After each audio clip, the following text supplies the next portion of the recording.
Ya chicos, ¿se acuerdan dónde nos habíamos quedado la semana pasada? A ver, veamos. A ver, ¿dónde nos quedamos? Aquí, ¿no? Vimos organización política, vimos, ¿hasta aquí nos quedamos, muchachos? ¿O me estoy equivocando?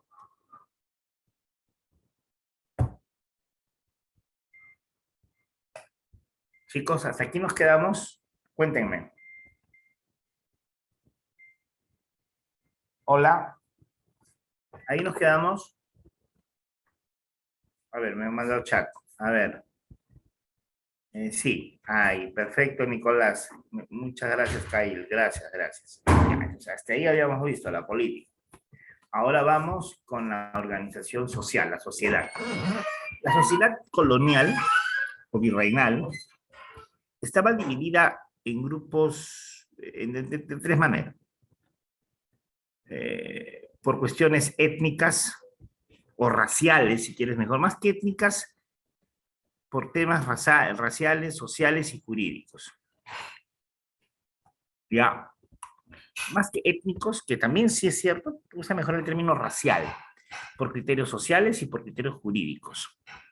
Criterios étnicos, los grupos raciales o étnicos que existían en la colonia, los españoles, los indios, los negros y las castas. Buena pregunta, ¿qué son las castas, profesor? Las castas son mezclas raciales, son mezclas, combinaciones de razas. Ya, esas son las castas, ¿sí? Por ejemplo, una casta es la de los mestizos, mezcla de blanco más indio. Otra casta es la de los zambos, que es mezcla de blanco más, perdón, de indio más negro. Zambo me da zambo. Indio más negro me da zambo.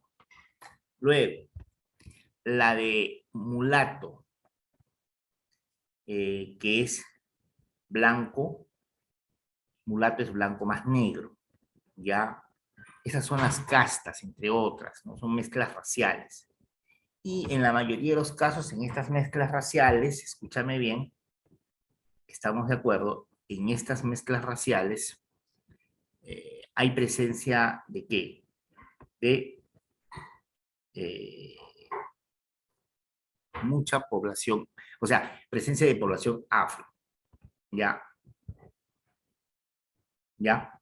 O sea, afrodescendientes, ¿sí?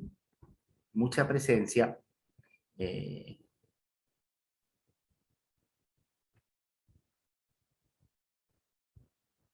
¿Qué más? Sociales. Ahí la división es sobre todo por nivel de ingresos, nivel socioeconómico, sería mejor, más claro. O sea, por prestigio social, por dinero, ¿ya? Y ahí vas a encontrar aristocracia, o sea, la nobleza, ¿qué más sería? Plebeyos, o sea, la gente que no es noble, que no es aristócrata, que es gente libre, y los esclavos. Como su nombre lo dice, son simplemente eso, esclavos, objetos. Son tratados como objetos. Ya, sí, son propiedad, son como mercancía, que son utilizados básicamente como mano de obra para trabajos forzosos, en especial en haciendas, sobre todo los esclavos que eran de origen africano, ¿sí?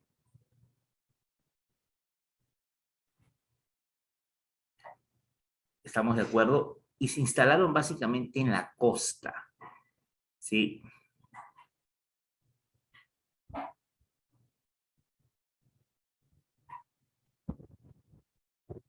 ¿Ya?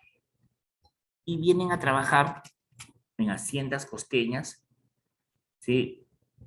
De azúcar, de algodón o para trabajo doméstico también. ¿Sí? No olvidar eso, para trabajo doméstico. ya, trabajo doméstico, mucho trabajo doméstico, pero básicamente en la costa. En la sierra hay poca población esclava, no olvidar eso. Pocos esclavos vas a encontrar en la región andina.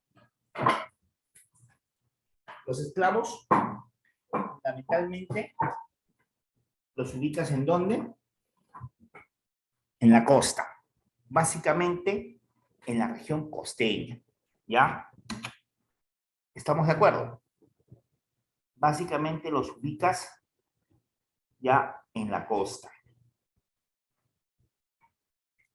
Ahora, división, criterio jurídico. Legalmente, la sociedad colonial, escúchame, legalmente, ya, en términos legales, se va a dividir en solamente dos grupos. República de Españoles, ¿ya? Y República de Indios, ¿ya?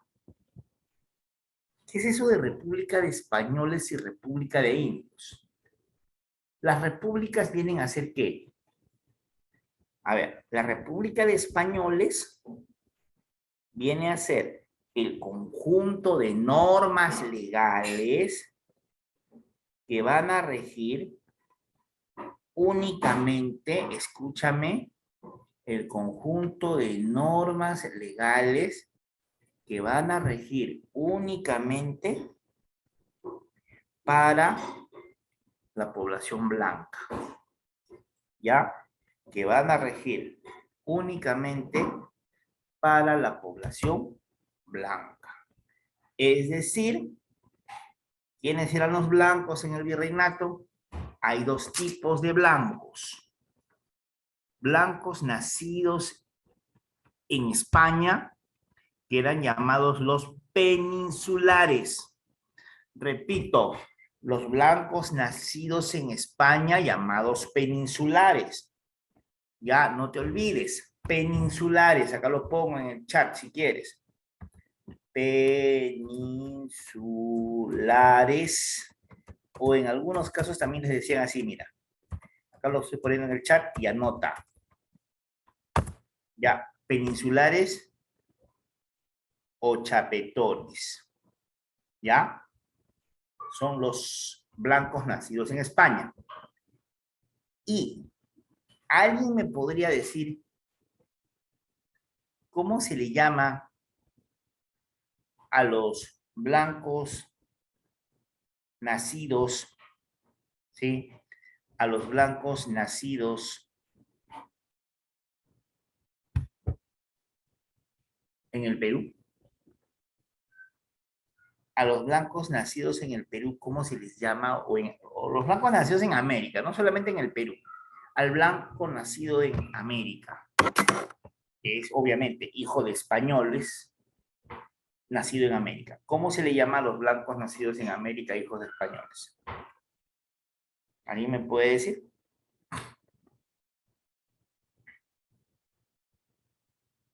¿Alguien sabe por el chat o abra su micrófono? No hay problema. ¿Mm?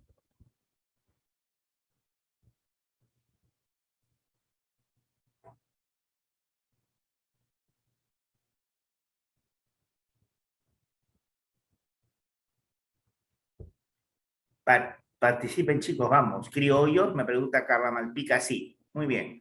Criollos. Está bien, Nicolás. Los criollos.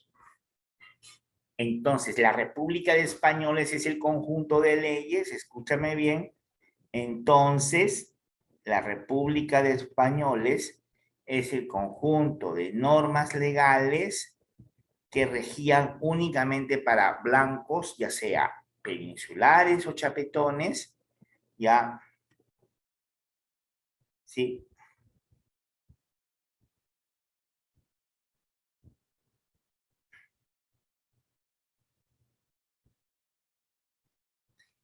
Mientras que los blancos nacidos en España, en América, se llaman ¿qué? Se llaman criollos. ¿Ya? ¿Estamos de acuerdo? Hay dos tipos entonces de blancos. Y la República de España, les repito, recalco, porque esto es importante que lo tengas claro, y lo repito, y repito, y repito. Escucha, vuelvo a repetir, me canso de repetirlo. La República de España son las leyes para ellos. Y la República de Indios. La República de Indios es el conjunto de leyes, ¿sí?, que regían únicamente para ¿quiénes? Para indios, ¿ya? Indios, es decir, los descendientes del antiguo Tahuantinsuyo. Y los indios, perdón, los indios también se dividían en dos grupos. ¿Cuáles son los dos grupos de indios que podemos encontrar? Indios nobles. Profesor, ¿quiénes eran los indios nobles? Los indios nobles son los descendientes de la antigua nobleza incaica. Los descendientes, repito, de la antigua nobleza incaica. Los que eran miembros de las panacas, ¿te acuerdas? Panacas o familias reales en el Tahuantinsuyo. Ellos son los indios nobles en el Tahuantinsuyo, en la colonia. En la colonia, los indios nobles son descendientes de la nobleza incaica, de las familias más prestigiosas del Tahuantinsuyo. Ellos, ¿sí? Los indios nobles en el virreinato gozaban de muchos privilegios, como por ejemplo, tenían acceso a la educación, habían escuelas especiales para indios nobles, que eran los famosos colegios para caciques. Los indios nobles estudiaban en los colegios o escuelas para caciques. Ya, los indios nobles estudiaban, perdón, en escuelas para caciques, te comento, los indios nobles estudiaban, eran instruidos en materias como teología, sí, teología, literatura, manejaban 3 idiomas, castellano, quechua y latín, por lo menos 3 idiomas, ¿ya? Podían tener una serie de privilegios, se encontraban en la parte alta de la sociedad colonial, tenían muchos privilegios. Y por otro lado están los indios del común. ¿Quiénes son los indios del común? Eso, los indios del común, los indios pobres, los indios que estaban obligados a pagar tributo indígena, los indios que estaban obligados a hacer el trabajo forzoso de mita. Los indios del común vivían en pueblos, y esto es importante, los indios del común vivían en pueblos llamados reducciones, ¿sí? Los indios del común vivían en pueblos llamados, jóvenes señoritas, en pueblos denominados reducciones de indios. Ahí vivían los indios, ¿sí? Los indios del común. ¿Ya? Ahora, estas reducciones se ubicaban siempre muy cerca de un pueblo de ¿qué? De una ciudad de blancos. Repito, las reducciones, estos pueblos de indios, se ubicaban siempre cerca de una ciudad de blancos. Profesor, ¿por qué? Por una sencilla razón, para así tenerlos más cerca para poder hacer más fácil explotar su mano de obra. ¿Me entiendes? O sea, cuanto más cerca los tengo, es más fácil así utilizar su mano de obra. Además, tenerlos más cerca de un pueblo de blancos me hace también más fácil cobrarles el tributo indígena. ¿Me entiendes? Más fácil organizar el trabajo de mita. No conviene que estén lejos. ¿Estamos de acuerdo? ¿Ya? Dame un segundo, por favor, dame un segundo.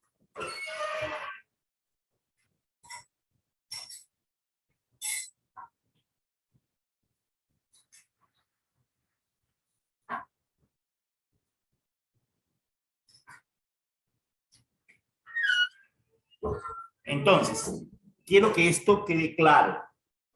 De esta manera estaba articulada la sociedad colonial.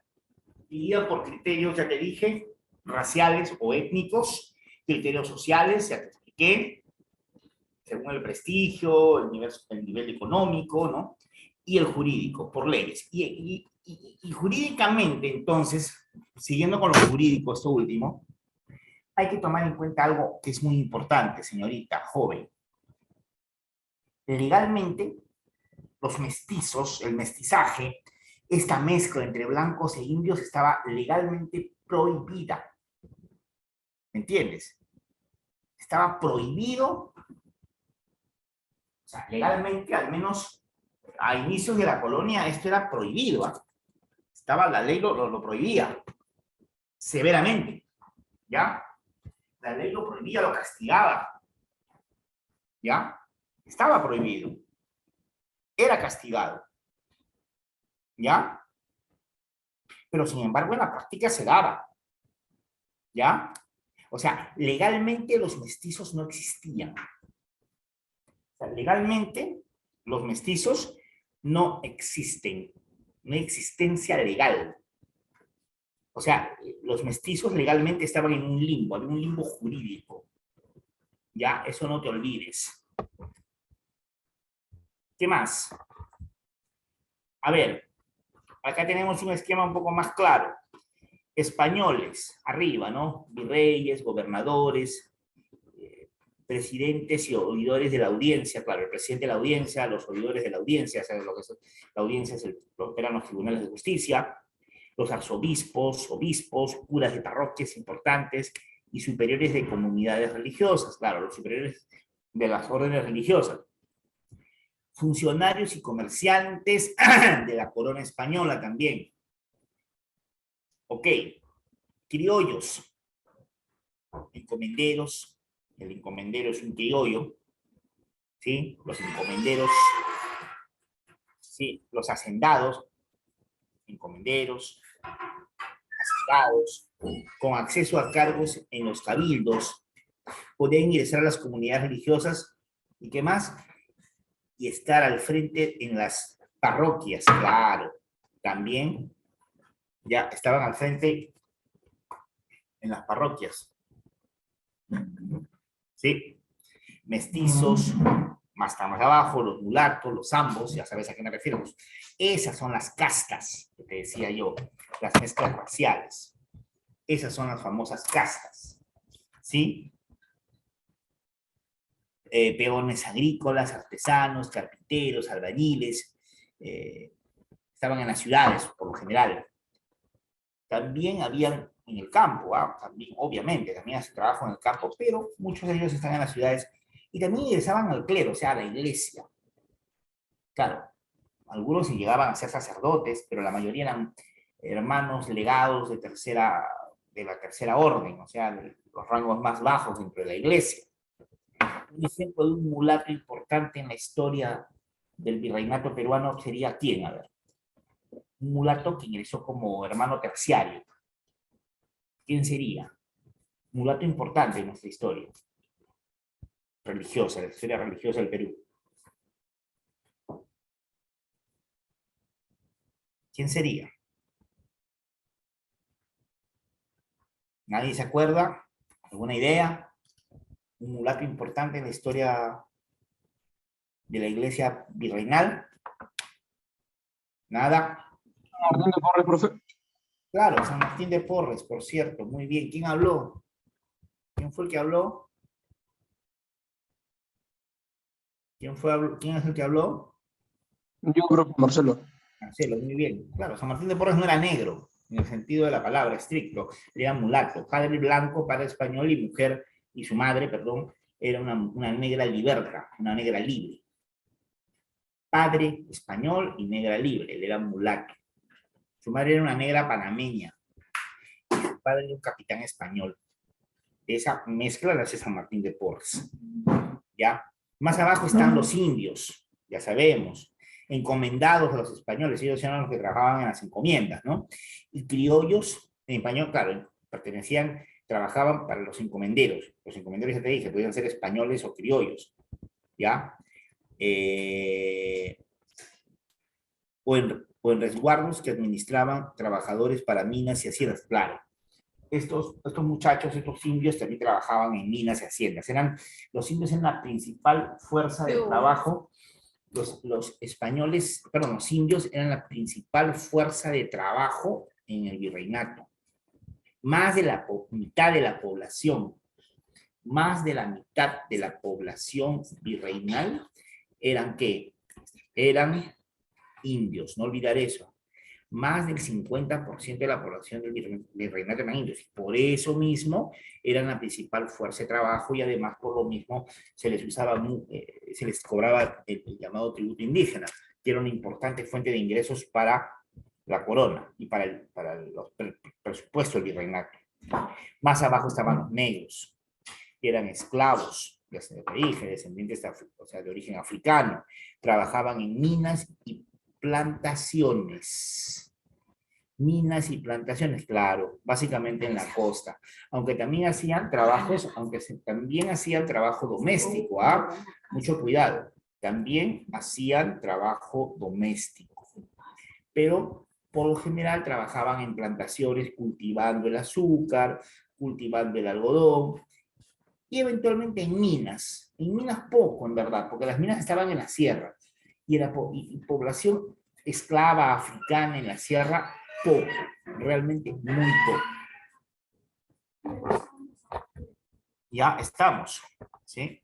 Ahora, ahí está lo de la República de Españoles y República de Indios, de lo que te había hablado, ya te expliqué eso, de las leyes para blancos, o sea, para españoles, o sea, para criollos y peninsulares, y la República de Indios, leyes para todos los indios, nobles e indios del común. Economía colonial. Ahora sí, es un tema importantísimo de la economía colonial, ¿ya? ¿Cuáles son los principios de la economía colonial? La economía colonial se regía en base a los siguientes principios. Primero, el principio del mercantilismo, que se fundaba en la acumulación de ¿qué? En la acumulación de metales preciosos, ¿ya? Acumulación de metales preciosos. Eso es el mercantilismo. Pero acumulación de metales preciosos a través de ¿qué? De la actividad comercial. Sería bueno que lo tomamos en cuenta. El comercio, pero a través de ¿qué? ¿Ya? De la actividad comercial. ¿Ya? Eso no te olvides.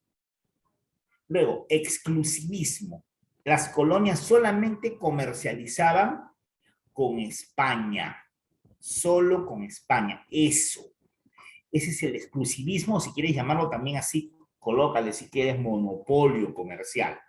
O sea, España obligaba, ¿sí?, a que las colonias solamente tengan comercio con España, con ningún otro país del mundo. ¿Ok? Con ningún otro país del mundo más que con España. Intervencionismo, la metrópoli. ¿Quién es la metrópoli? España. Es la otra forma también de llamar a España. La metrópoli regulaba el comercio y la industria en las colonias. ¿Regulaba el comercio y la industria colonial? Sí. Regulaba el comercio y la industria. O sea, por ejemplo, la corona española ya prohibía una clara medida intervencionista, una clara medida de regulación, prohibía que entre las colonias pueda haber comercio. Por ejemplo, que el virreinato del Perú y el virreinato de México tengan comercio. Uy, perdón, no, eso está prohibido. Eso está prohibido. Si el virreinato de México necesita algún producto, ese producto, ¿sí?, lo va a tener que, ¿sí?, comprar de España, no de otro virreinato. No, eso está prohibido. Eso legalmente está prohibido. No se puede. ¿Entiendes? Eso no se puede. ¿Ya? Eso es imposible. Prohibidísimo. ¿Ya? Eso simplemente no se puede dar. No es viable. ¿Ya? Las colonias entre sí no pueden tener comercio. ¿Ya? Existe una prohibición abierta a eso. ¿Ya? Ahora, ¿qué más? Sigamos.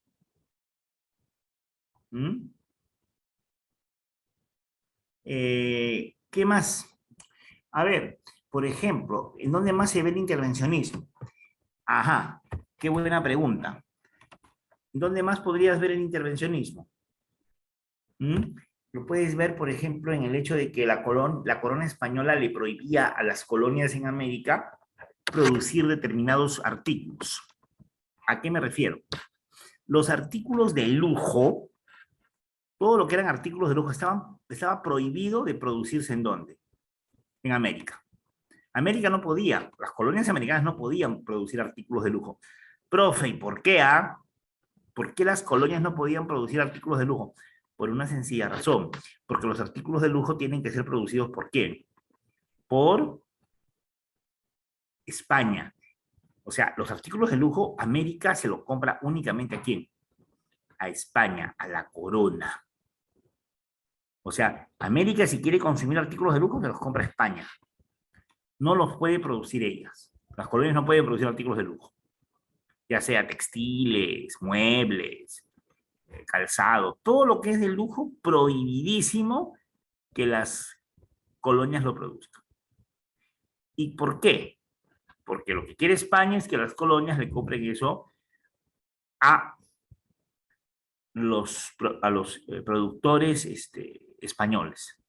O sea, lo que quiere la corona española es beneficiar, ¿ya? Lo que quiere la corona española es beneficiar a sus productores y obligar a las colonias americanas a comprarle todo a sus productores. ¿Ya? Es una forma de intervencionismo grosero, sí. ¿Qué más? Tipo de actividades. La minería, sin duda, es la actividad económica más importante. ¿Ya? La minería es sin duda, ¿ya? La minería es sin duda la actividad económica más importante. ¿Ya? Si te preguntan, ¿cuál es la actividad más importante en la colonia? La minería. Definitivamente, la minería. Y la pregunta que sale sobrando. La pregunta que sale sobrando es, ¿cuál es el mineral o cuál fue el mineral que más se llevaron los españoles de América? ¿Cuál fue el mineral, repito, que más se llevaron de América los españoles? Cuéntame. Está fácil eso, ¿ah? Recontra fácil, ¿ah?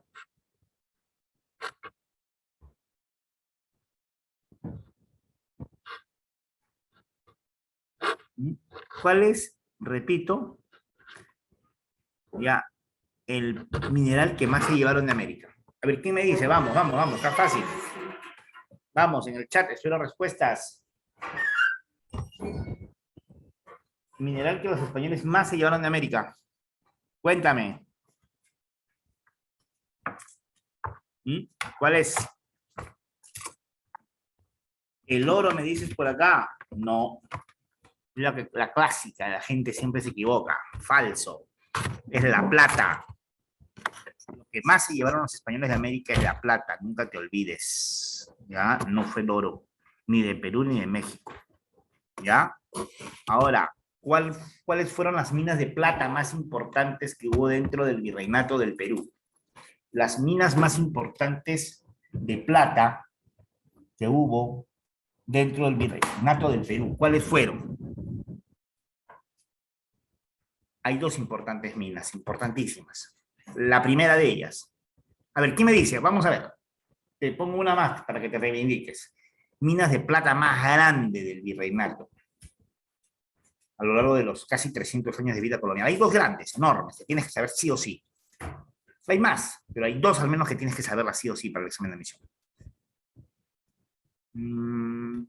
¿Qué dice acá? ¿Quién me mandó algo? La misma Santa Bárbara. No, Santa Bárbara no. Santa Bárbara no producía plata. Ah, ya, Potosí. Una es sí, Potosí, ubicada en el Alto Perú, lo que sería Bolivia. Sí. Potosí sí te producía plata. Fue la mina más grande de plata del mundo en su momento, en el siglo XVI. Para el siglo XVII todavía tuvo importancia, pero para el siglo XVII ya entró en decadencia. Y cuando entra en decadencia en el siglo XVII viene a ser otra mina de plata grande, aparece, que va a reactivar la actividad minera en el Perú. De plata tienes que saber dos por lo menos. Ya, una es Potosí y la otra, te la pongo yo, está bien fácil, ¿eh? Cerro de Pasco. Sí, Cerro de Pasco, que hasta ahora sigue existiendo. ya, la mina de Cerro de Pasco. Pero la plata necesitaba además otro componente. Te explico, la plata cuando sale del socavón, o sale del suelo, la plata sale sucia. La plata, sí, ¿estamos de acuerdo?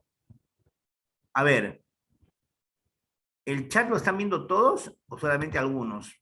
Voy a ponerlo para todos, ¿ah? Creo que lo estaba mandando solamente una persona, a todos, ¿ya? Por si acaso.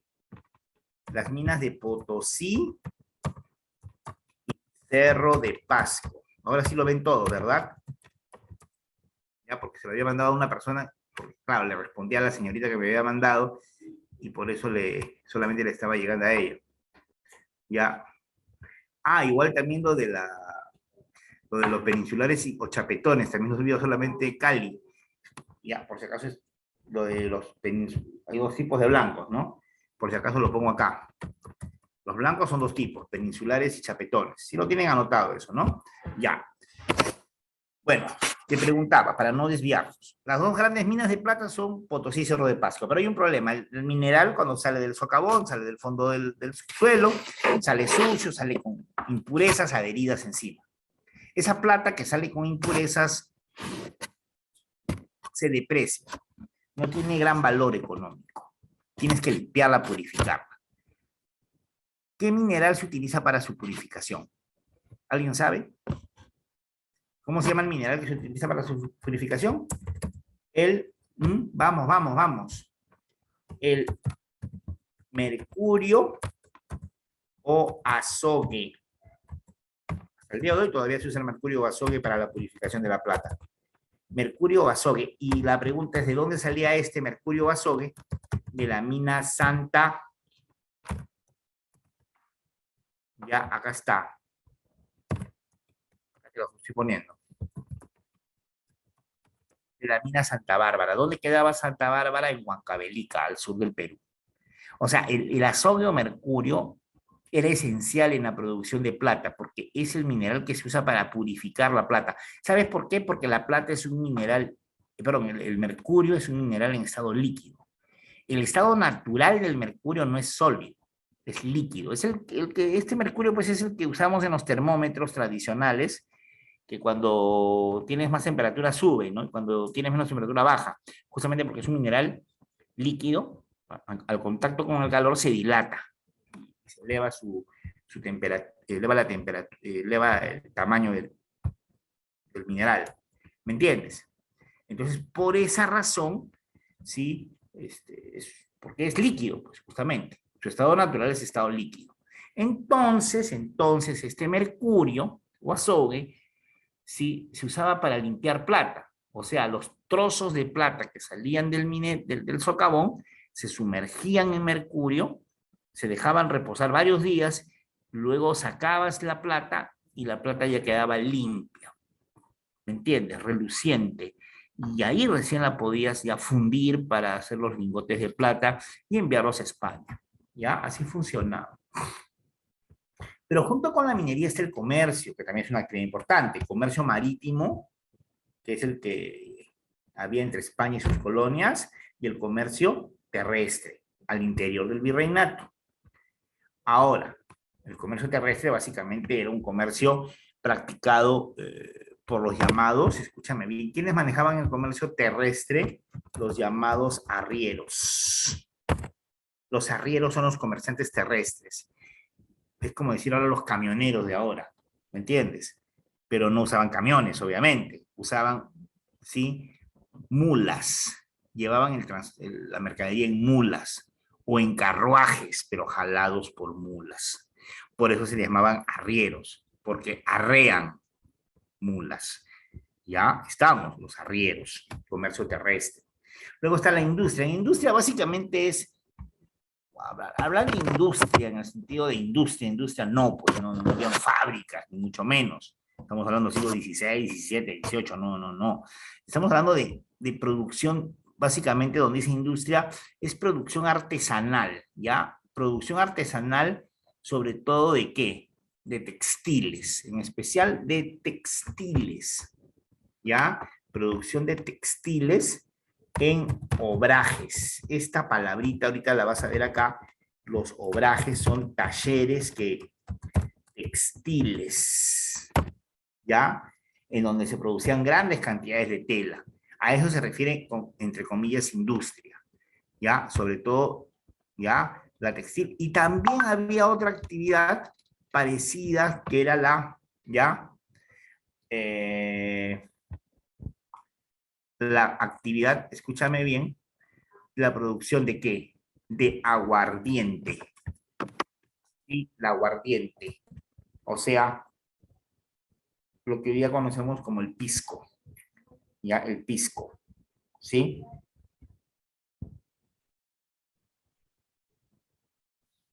Ya, ¿estamos de acuerdo? Bien.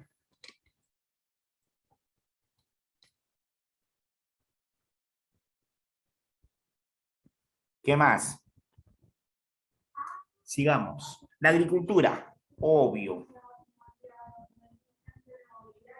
A ver, la pregunta es,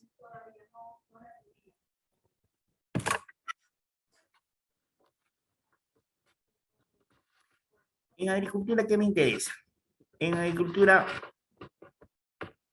¿qué me interesa? En agricultura me interesa que, si bien es la actividad que generaba más ingresos a la corona, no era la actividad que generaba más riqueza, no, claro que no, pero era la actividad que ocupaba un mayor número de mano de obra. ¿Me entiendes? Ya, estamos. Ya, es la que ocupaba la mayor cantidad de mano de obra. Ya, no te olvides de eso. ¿Sí? Es la que ocupaba mayor cantidad de mano de obra. La agricultura básicamente se practicaba en las grandes haciendas de la costa y de la sierra, grandes haciendas costeñas y andinas, ¿ya? Y era básicamente trabajada por mano de obra esclava en la costa, esclavos africanos, y en la sierra por mano de obra indígena, no te olvides.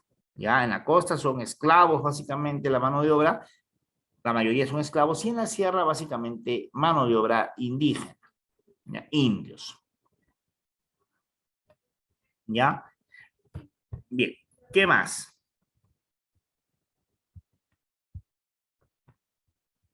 Funciones de a ver, instituciones económicas.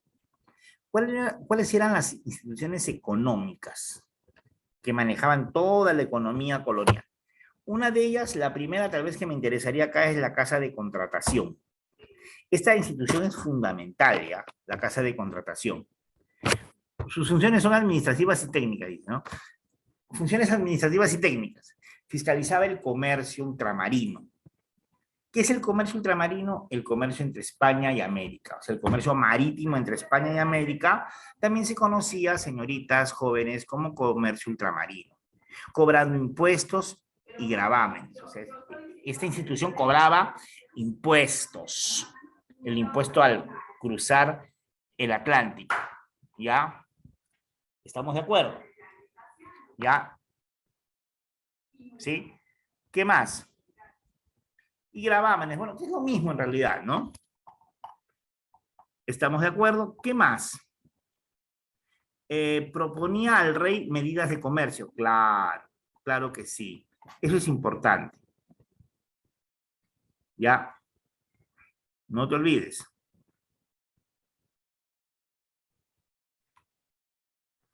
Es el que cobraba, perdón, que le sugería, ya, sí, por mercaderías que, o sea, perdón, estoy equivocando. Es la institución que le propone al rey, la Casa de Contratación, leyes, ya, leyes, escúchame bien, para la actividad comercial. ¿Sí? No olvidar eso.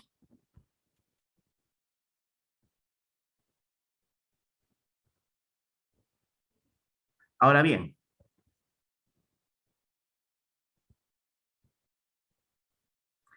Luego, controlaba las comunicaciones, y el correo con las colonias. O sea, hacía también a las veces de oficina postal. O sea, si tú querías mandar un mensaje, un correo, correspondencia de España a América o de América a España, quien se encargaba de transportar esa correspondencia ya era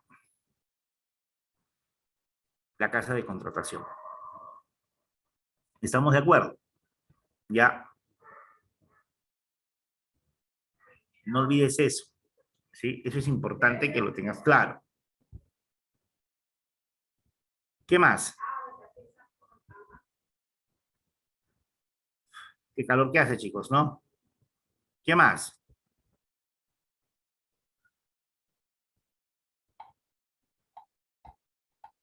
A ver, reunía datos sobre los descubrimientos realizando cartas de navegación y mapas. Tenía a su cargo el padrón real o mapa modelo de las nuevas rutas. Claro. Es la que elaboraba mapas, cartas de navegación, ya, sobre América.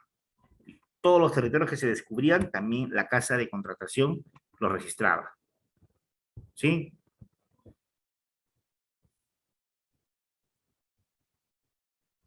¿Estamos de acuerdo? ¿Y qué más dice acá? Funciones también judiciales. Las otras que hemos visto acá son administrativas y técnicas, y acá son judiciales. Desde 1511 sus pleitos, perdón, su jurisdicción abarcó pleitos comerciales. Sí, era un tribunal de justicia. Ya te había, sí, escúchame bien, era un tribunal de justicia para juzgar delitos comerciales. Básicamente problemas o litigios entre comerciantes, ya españoles. Ya, no olvides eso. Ahora, emitía sentencias sobre temas comerciales. ¿Sí? No olvidar eso. Ya. ¿Estamos de acuerdo ahí? Bien. A ver, dame un instante, por favor, ya. Dame un segundo, ¿sí?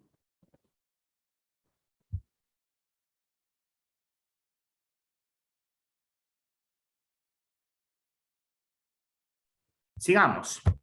Un ratito tuve que ir al servicio, disculpen. A ver, Tribunal del Consulado de Lima. Es la otra institución que me interesa que tengas claro.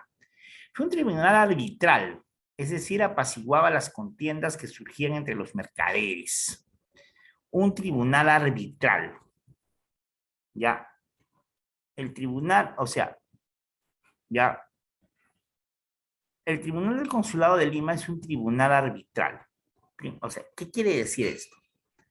Cuando habían problemas entre comerciantes acá en Lima y en el Callao, esos problemas domésticos locales, esos los solucionaba el Tribunal del Consulado de Lima.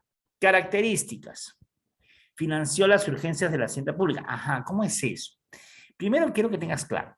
El Tribunal del Consulado de Lima agrupaba a los más importantes, a los más ricos comerciantes de todo el virreinato. ¿Ya? Agrupaba, te repito, a los más ricos comerciantes del virreinato del Perú. ¿Ya?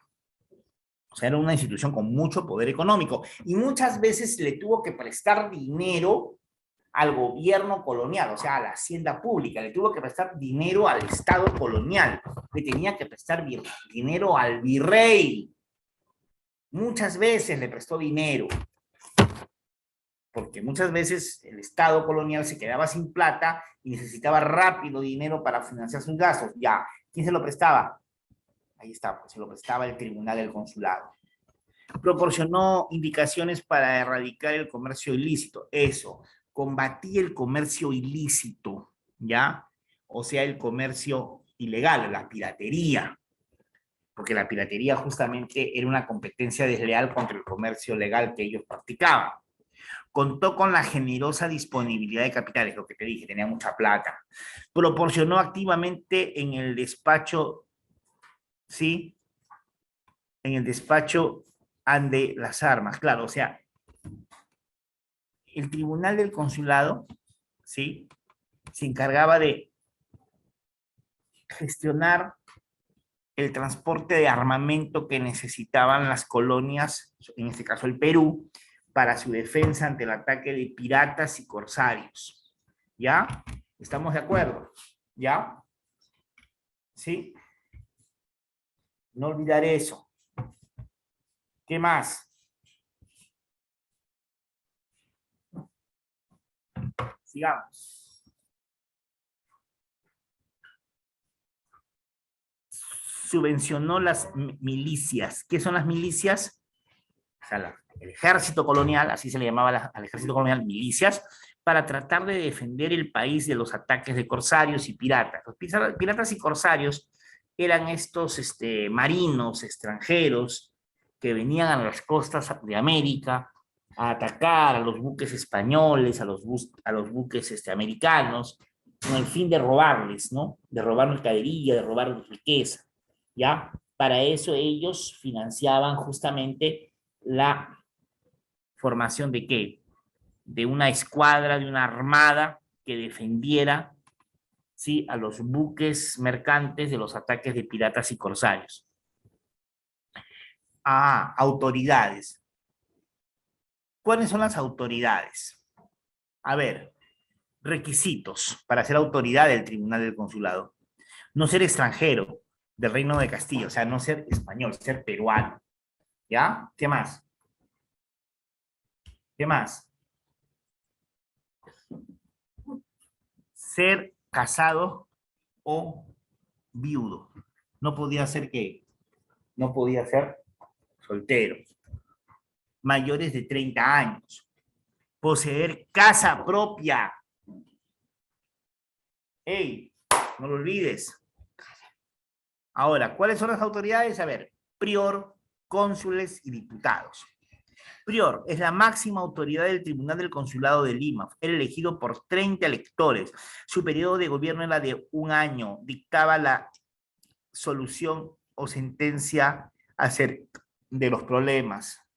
Claro, es la cabeza. Los cónsules eran 2 cónsules y estaban, sí, divididos por un ¿qué? Estaban divididos, ¿ya? Por un tesorero, ¿ya? Y un, sí, contador.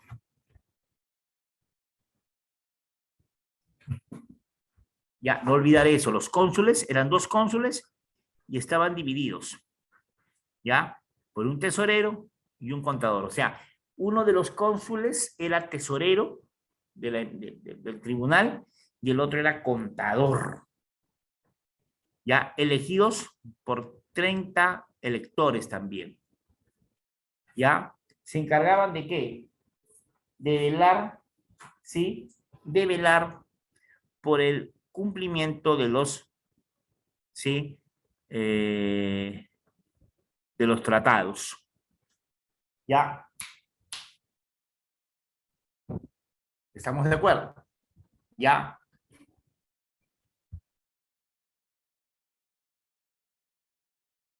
A ver, chicos, disculpen, sino que tengo problemas con la conexión, se me está un poquito fallando. Estoy arreglando mi módem. Ya.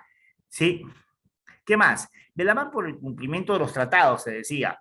Protegían y asistían a la comunidad peruana dentro de ciertas reglas. Ajá. Siempre que se cumplan las normas peruanas y se respeten las leyes del Estado receptor. Ajá. O sea, proteger a los comerciantes peruanos, pocas palabras. Proteger al comerciante peruano. Después están los diputados.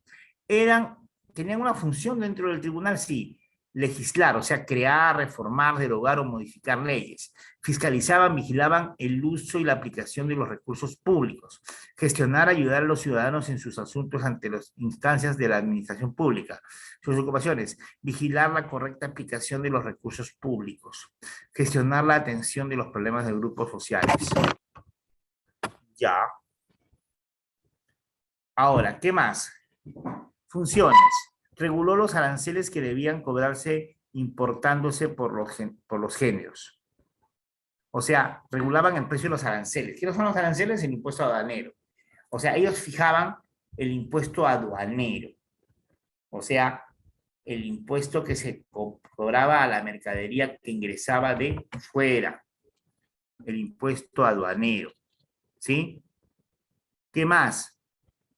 O sea, algunos productos pagaban más impuesto aduanero que otros pagaban menos. Se regulaba el impuesto, ellos regulaban el impuesto aduanero. Equipó navíos para perseguir a los piratas y defender las costas, que te había dicho. Fijó los precios de las mercancías. Veló por el cumplimiento de las leyes que regulaban el tráfico entre España y sus colonias en Europa. Sí. Solucionaba las contiendas que surgían entre los mercaderes. O sea, los problemas que habían entre comerciantes. ¿Quién los resolvía? El Tribunal del Consulado. Este mapa es importante. Este mapa me parece recontra, pero recontra importante. Es el mapa, ¿sí? Del sistema de qué?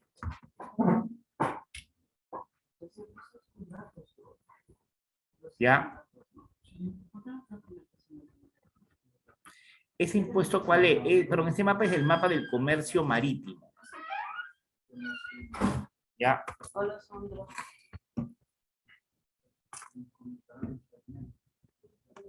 ¿Ya? Escúchame. Repito. Sí.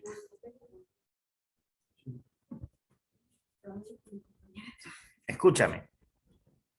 Ese es el mapa del comercio colonial entre España y sus colonias. Este es el mapa de las rutas de las flotas y galeones. A ver, escúchame atentamente y anota si quieres. El sistema de flotas, ¿sí? Y el sistema de galeones eran las dos rutas comerciales que partían en España, desde el puerto de Cádiz en España, cruzaban el Atlántico e iban con destino a Veracruz, México, y a Sudamérica, con destino final en el puerto del Callao. ¿Ya? ¿Estamos de acuerdo? Ya partían del puerto de Cádiz. Cádiz, a ver, escúchame. Cádiz y Sevilla. Cádiz y Sevilla. Cádiz y Sevilla, escúchame bien. Cádiz y Sevilla, escúchame bien, son dos puertos que están juntitos, están a pocos kilómetros. Ya, está como decir, no sé, de Lima al Callao, están ahí pegaditos. O ya, te la pongo más fácil, de Miraflores, de Miraflores a Chorrillos. ¿Me entiendes?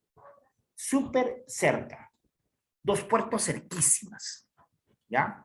Por eso no te sorprenda que si a veces encuentres en algunos libros que diga partían del puerto de Sevilla, o a veces encuentras partían del puerto de Cádiz. Es que están pegados, están interconectados.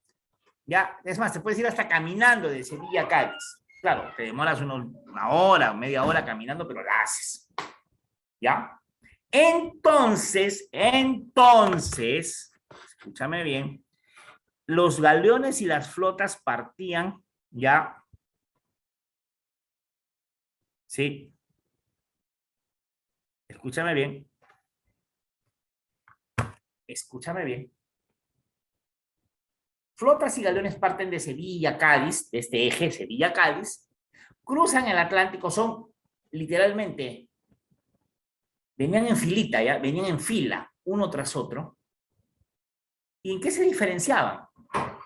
Las flotas van hacia Veracruz en México.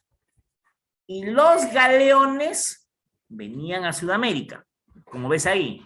Acá en naranja arriba están las flotas que van cruzando el Atlántico, ¿sí?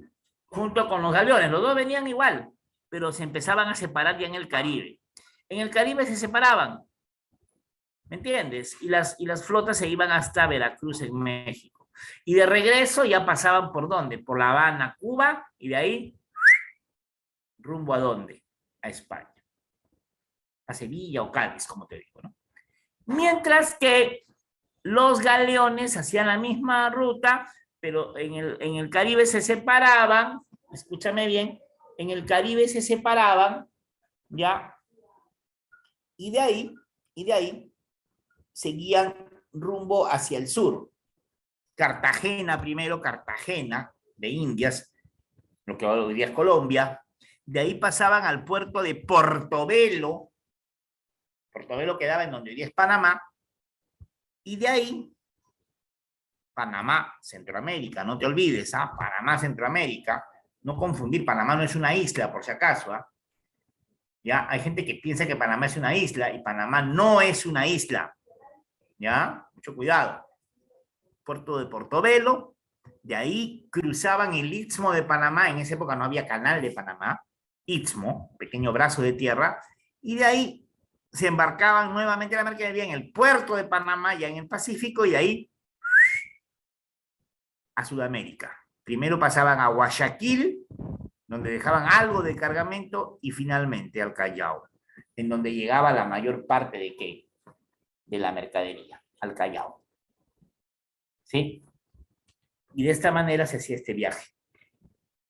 Entonces, mira, flotas hacia Veracruz y los galeones a Sudamérica y en especial al puerto del Callao. Este sistema de flotas y galeones, ¿quién lo organizaba? La Casa de Contratación de Sevilla. Ya. Estamos. Tributación.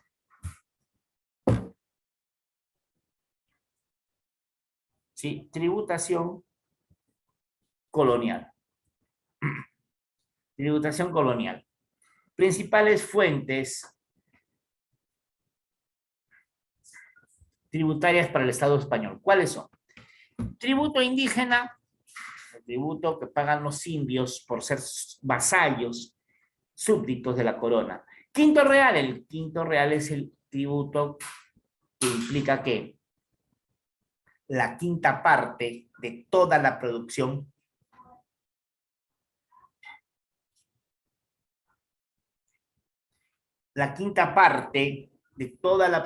real de minerales del virreinato.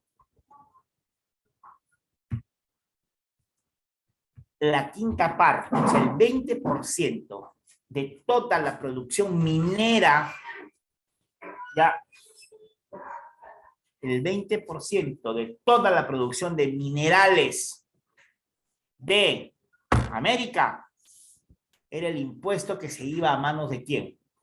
Del rey. ¿Sí? Ya. El almojarifazgo, ya, era el impuesto aduanero, el impuesto de aduana, eran los aranceles aduaneros o almojarifazgo. El ingreso para ingresar al Callao, toda mercadería que ingresaba al Callao pagaba almojarifazgo. La alcabala era el impuesto a la compra y venta de mercadería, lo que hoy día sería el IGB. La media nata es el impuesto municipal. La avería, ya.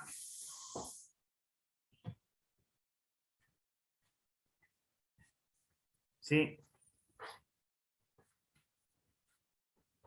Es el impuesto que pagaba. Sí.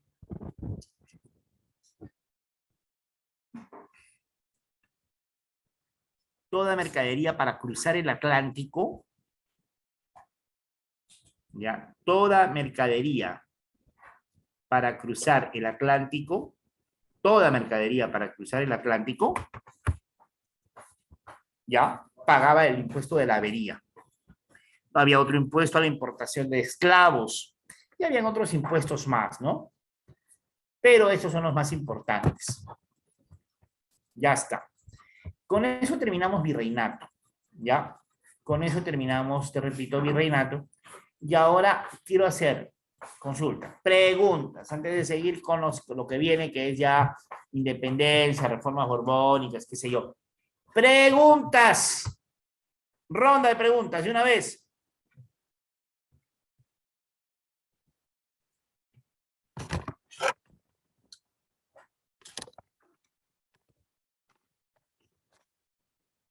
Ronda de preguntas, cuéntenme.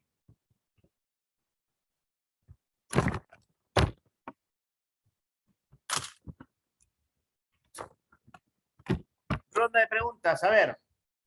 ¿Nadie quiere contestar? A ver. Al azar preguntaré, pues a ver. A ver, a ver, a ver. Kimberly Monzón, a ver, cuénteme usted, Kimberly. ¿Alguna pregunta, Kimberly? Kimberly, ¿estás ahí, hija? Creo que ni siquiera está. ¿Se ha ido a tomar desayuno? Ah, no, ahí sí está. Todo claro, profesor. Ya, se agradece, se agradece. ¿Quién más? A ver, otra chocolateadita. A ver, preguntemos, pues. A ver, le preguntaremos a ver, a un caballero, vamos a preguntarle ahora. Nicolás Mojovic. Cuéntame, Nicolás. Nicolás, ¿estás ahí? Te fuiste a tomar desayuno. Todo claro. Es Mojovic, o sea, como J se pronuncia. Ya. Tu apellido es croata, ¿verdad, hijo? Ya, Mojo. Ah, ya, perfecto. Mojovic, entonces. Ya. ¿Qué más? A ver, entonces a Fátima Álvarez.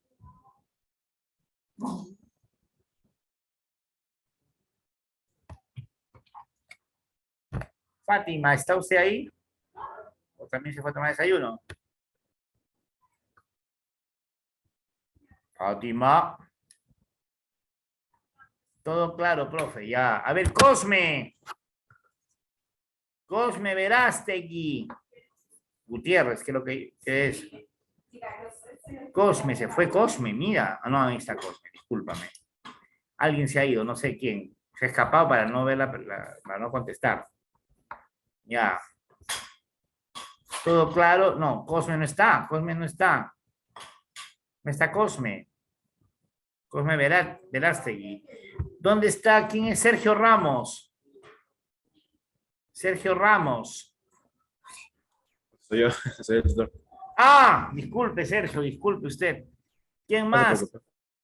A ver, Katy Yacira Gibaja. Sergio, me agradecería que vea lo de Cosme. Ya, Yacira, no ha contestado.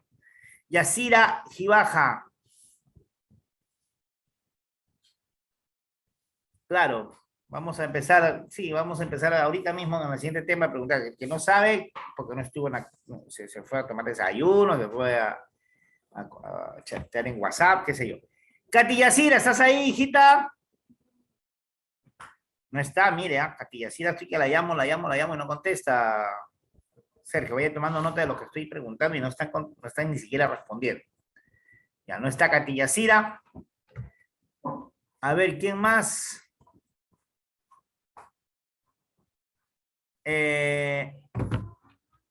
Angie Nina.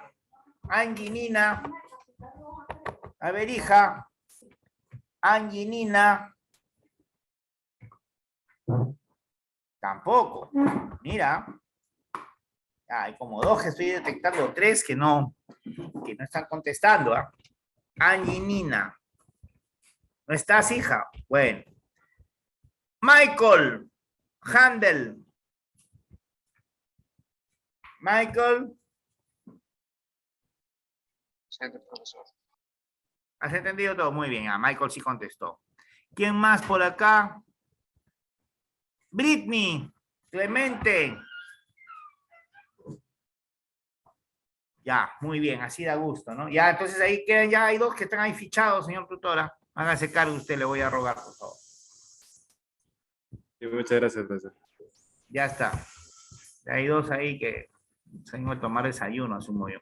Bien, vamos a la siguiente diapo. Vamos. Ya. Independencia. Sí. Entonces nos vamos. Ahí te voy a abrir el Mati está abriendo la. Está abriendo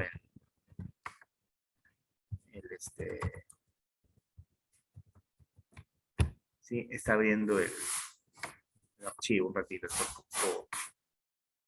poquito lenta mi máquina. Ya está, ya abrió. Ahora sí. Paso a compartir. Independencia. Ahí está. Veamos. Primero vamos a comenzar hablando de las reformas borbónicas. Escúchame bien. Ya.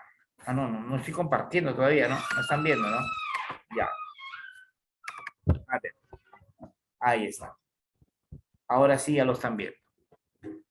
Sí. Te decía.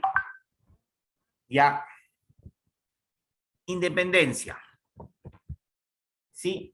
Reformas borbónicas, escúchame bien, del siglo XVIII. Reformas borbónicas del siglo XVIII. No te olvides eso, el siglo, ¿ah? O sea, en los años 1700. ¿Ya? Reformas borbónicas del siglo XVIII. A ver, te voy a contar.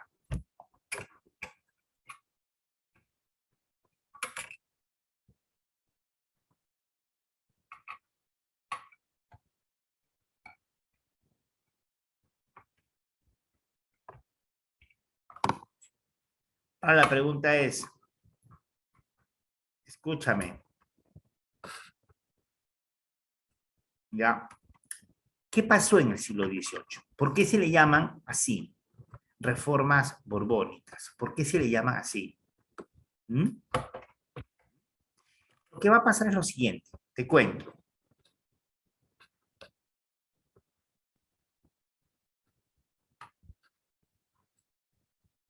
Ya, escúchame.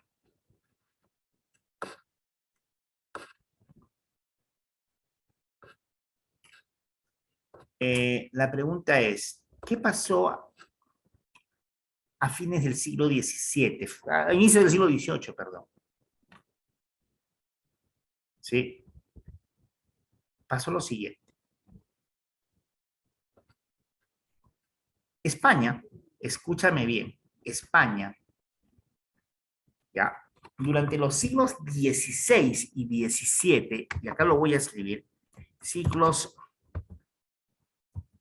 XVI, ¿sí? Y XVII estuvo gobernada por por una dinastía, por una familia. ¿Qué familia? Los Habsburgo. ¿Sí? Los Habsburgo son de origen austriaco. La familia de Habsburgo es de origen austriaco. O sea, la familia Habsburgo gobernó España durante 2 siglos. Y Carlos II, ya, escúchame bien,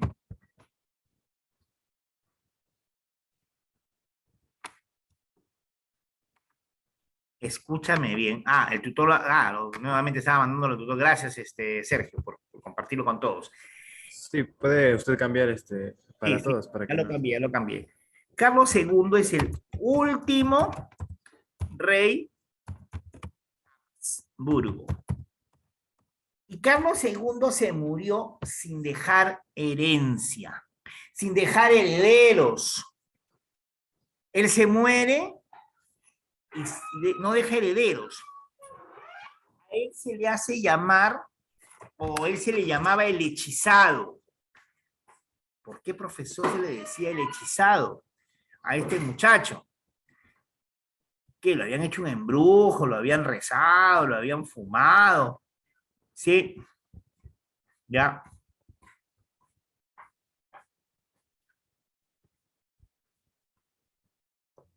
Escúchame. Sí.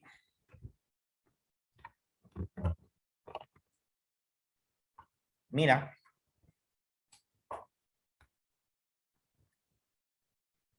¿Por qué le decían así?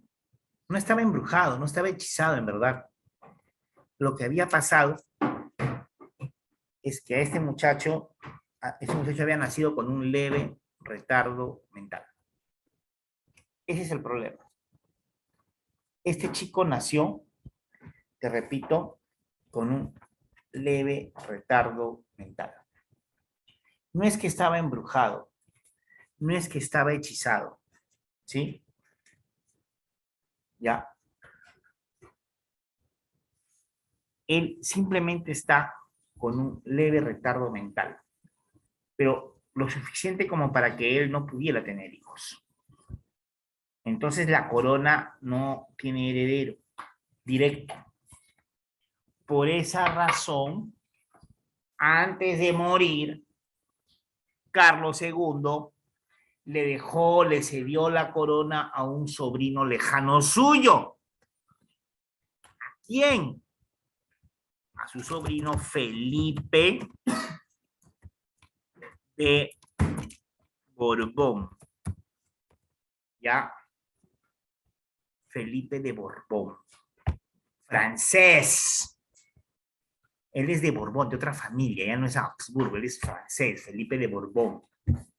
Y él se coronó como Felipe V de España, nuevo rey de España.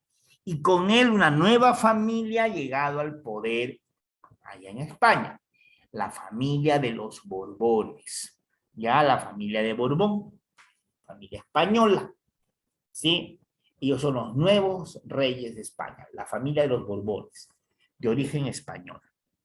¿Y cuál es el tema con los Borbones, señorita joven?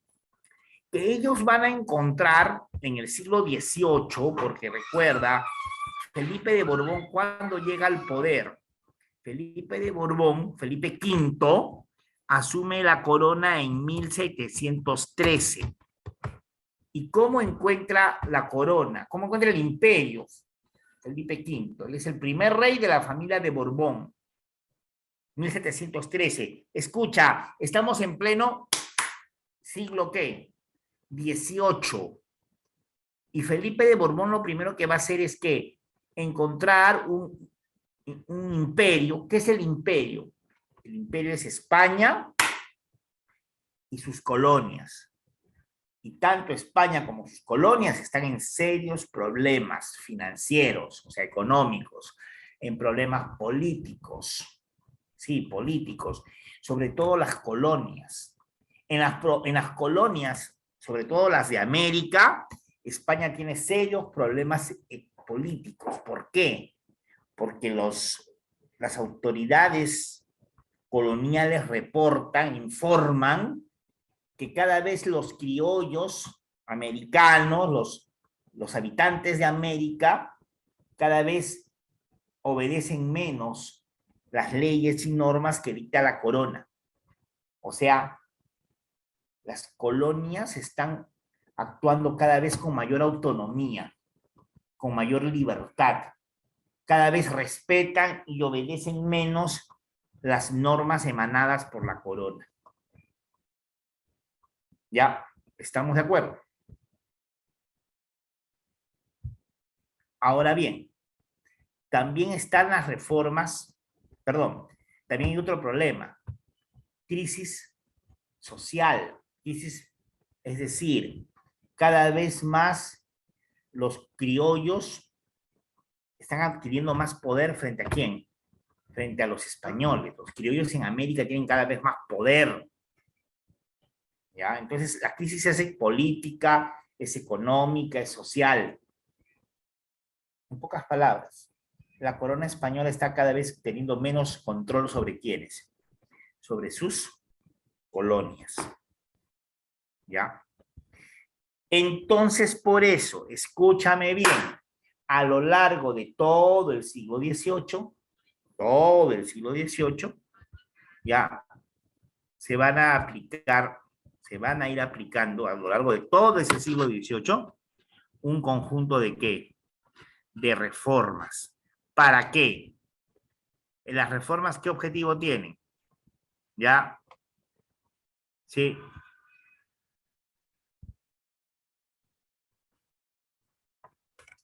Sacar a España de la profunda crisis, al imperio español. Corrijo, no España, hablo del imperio. Las reformas borbónicas tienen como objetivo, repito, como objetivo, sacar al imperio español de la profunda crisis económica, política, social en la que se encontraba. Entonces, las reformas, acá lo voy a escribir, reformas borbónicas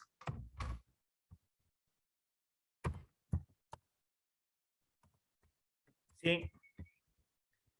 Superar la crisis política, económica y social que atravesaba todo el imperio español. Ya, español en el siglo XVIII. ¿Qué es el imperio español? A ver, ¿a qué le llamamos imperio español? A ver si me han entendido. A ver, vamos a preguntarle. De repente le vamos a preguntar a alguien que no estuvo contestando hace un rato, que se quedó sin contestar. A ver, ¿a quién le preguntamos? A ver, ¿a quién le preguntamos? ¿A quién le preguntamos que no contestó hace un rato? Y una señorita que no contestó. ¿Cómo se llamaban los que no habían contestado, señor tutor?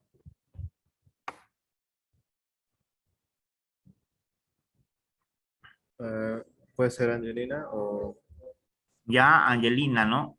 Ya, Angie, Nina. Angie. Angie Nina. A ver, Angie Nina. Señorita Angie. ¿A qué le llamamos imperio español? Uy, sigue sin contestar ella. Definitivamente ella ya no está en la clase, se ha quedado grabando nada más. Así no podemos avanzar. ¿Ah? ¿Quién más, señor tutor? Katy Yashira. Iba. Katy Yashira. ¿Dónde está ella? No la veo acá. Yashira. Katy Yashira. Sí, sí, sí me acuerdo de su nombre, pero no la veo acá conectada. ¿Sigue conectada? Sí, parece que se salió de la reunión. Sí, también, Leo Roche. Ya, no sé. A ver, ¿a quién le puedo preguntar? A ver, será pues a Carla Malpica. Cuénteme, Carla. ¿Es lo mismo decir España e Imperio Español?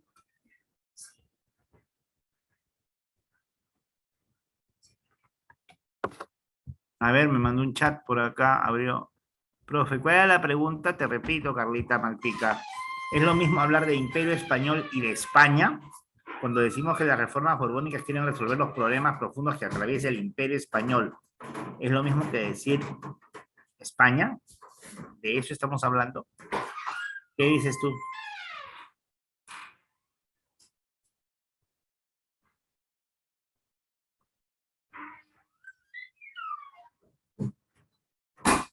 A ver. ¿Qué dices, Carla? ¿Es lo mismo decir Imperio Español que España? A ver, ¿quién me responde? Cualquiera de ustedes, ya, cualquiera. ¿Era lo mismo decir Imperio Español que España?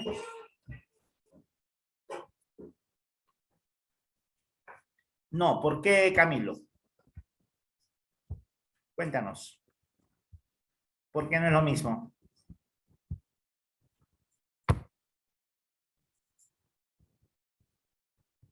¿Por qué no es lo mismo, Camilo?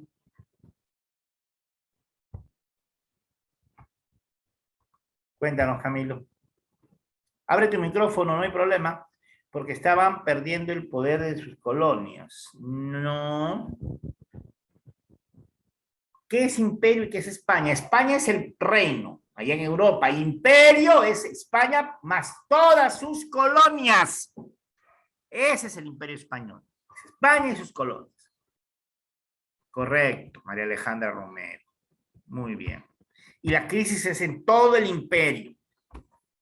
Y las reformas fundamentales son religiosas, militares, económicas, administrativas, políticas. Vamos. Sí, religiosas. Comencemos con las religiosas. La más importante, ¿cuál fue? A ver, lo primero que quería la corona española con la reforma religiosa es que someter a la Iglesia Católica al poder del rey. Lo que pasa es que durante el siglo XVII la Iglesia Católica había empezado a sentirse cada vez más autónoma frente al rey. Las órdenes religiosas como que hacían lo que les daba la gana y no obedecían al rey. Ya no obedecían lo que el rey decía. Entonces estas órdenes religiosas que cada vez se sentían más autónomas, más independientes, ya, sí, ya no obedecían a la corona. Y entre ellas la más revoltosa, la más, la orden religiosa más, más contestataria, la que menos obedecía a la corona y la que más criticaba a la corona era la orden de la Compañía de Jesús, o sea, la orden jesuita.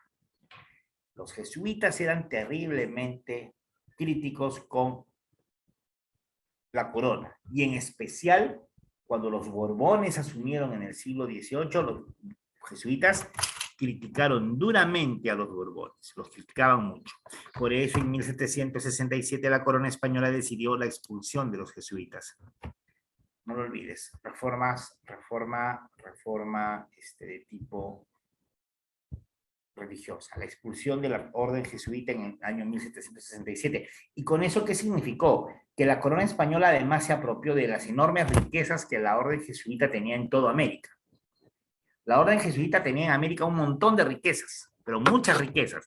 Tenían dinero, tenían joyas, tenían propiedades como fincas, haciendas, colegios, universidades. ¿Ya? ¿Qué más tenían?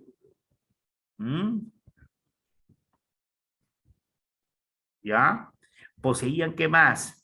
Ya te dije, fincas, haciendas, propiedades, colegios, haciendas y una serie de propiedades, etcétera, etcétera. Ya, todas estas propiedades fueron confiscadas. ¿Ya? Todas las propiedades de los jesuitas van a ser confiscadas. ¿Ya? ¿Ya? Van a ser confiscadas. ¿Y pasan a manos de quién? De la corona. ¿Ya?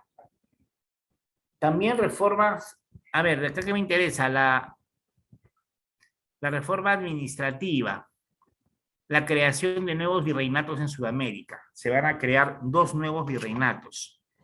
Virreinato de Nueva Granada y el virreinato del Río de la Plata. Se crean, te repito, 2 nuevos virreinatos. Nueva Granada y el Río de la Plata. ¿Ya? Nueva Granada, con los territorios que hoy día corresponden a lo que serían las repúblicas de Colombia y del Ecuador, con su capital Santa Fe de Bogotá, y el virreinato del Río de la Plata, con su capital Buenos Aires. ¿Sí? Ahora, Río de la Plata, estaba formado este virreinato por lo que hoy día serían las repúblicas de Argentina, Uruguay, ¿sí? Paraguay y Bolivia, básicamente. Los 4 países formaban el virreinato del Río de la Plata. Sí, Bolivia. Bolivia, que en ese momento además no era Bolivia, se llamaba Alto Perú. Y la región de Alto Perú históricamente siempre había sido del Perú. Pero cuando las reformas borbónicas y se crea el virreinato del Río de la Plata, el Alto Perú pasó a manos ahora del Río de la Plata y dejó de ser del Perú. Luego, reformas, otra reforma importante, la reforma, sí, económica, la creación de nuevos impuestos. Primero, nuevos impuestos al comercio, sobre todo al comercio terrestre. Anota la creación de las famosas aduanas terrestres. ¿Ya? Aduanas terrestres, que eran impuestos a los comerciantes terrestres. O sea, en los caminos, los comerciantes terrestres tenían que verse obligados a pagar un impuesto cada cierta cantidad de kilómetros para seguir avanzando. Es lo que hoy día sería pues la garita del peaje. Pero en esa época no se le llamaba así, sino se le llamaba aduana terrestre. ¿Qué más? Se elevaron otros impuestos.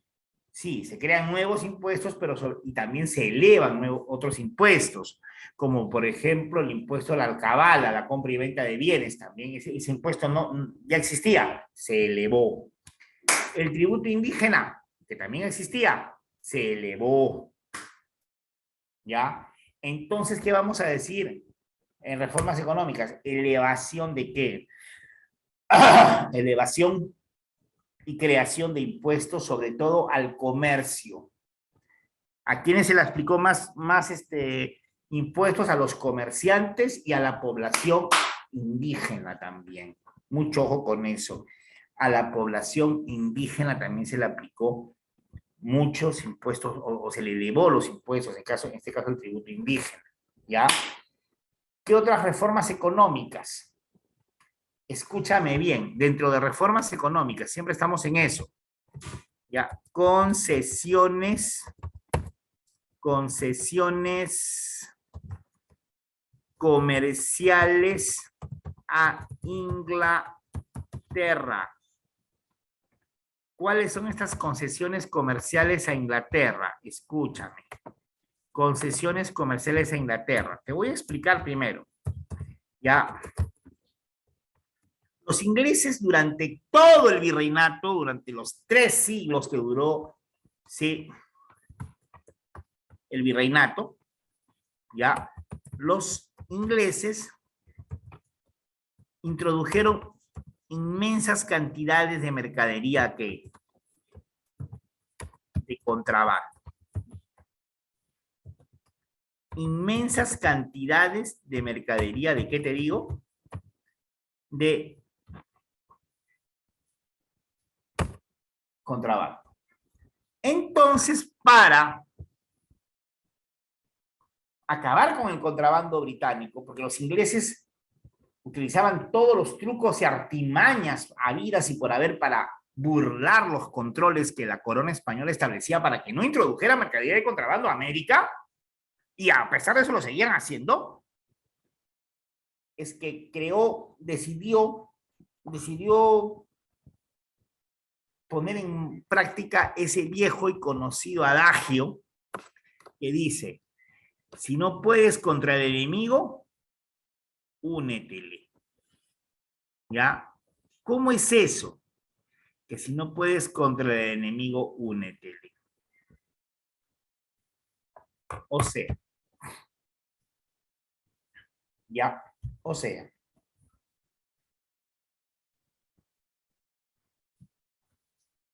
lo que ha hecho España es decir, bueno, no podemos detener el contrabando que los ingleses llevan a cabo en América. Entonces lo que vamos a hacer es legalizar ese contrabando. Concederle a los ingleses la autorización para que introduzcan mercaderías en América. Claro, si tú le estás legalizando el comercio británico en América, si tú lo estás legalizando, ¿qué te permite eso? Obligar a los ingleses, ya como lo has legalizado el comercio, que ahora ellos tengan que pagar impuestos. Claro, ya les legalizaste el comercio, ahora pagan impuestos. ¿Cómo se llaman esas concesiones? Primero, ley de navío permiso y luego cambió a ley de navío registro. Ambas tenían la misma intención. Autorizar, anota, hasta 500 toneladas de mercaderías por año. O sea, con estas medidas, los ingleses podían introducir 500 toneladas de mercadería por año en Perú y México. ¿Ya? Eso es lo que decían estas dos disposiciones. Ya, no olvidar eso. Ahora bien, en reformas administrativas, tenemos administrativas, ahora vamos a administrativas. Eliminación de los corregimientos y creación, acá lo voy a poner, creación en su reemplazo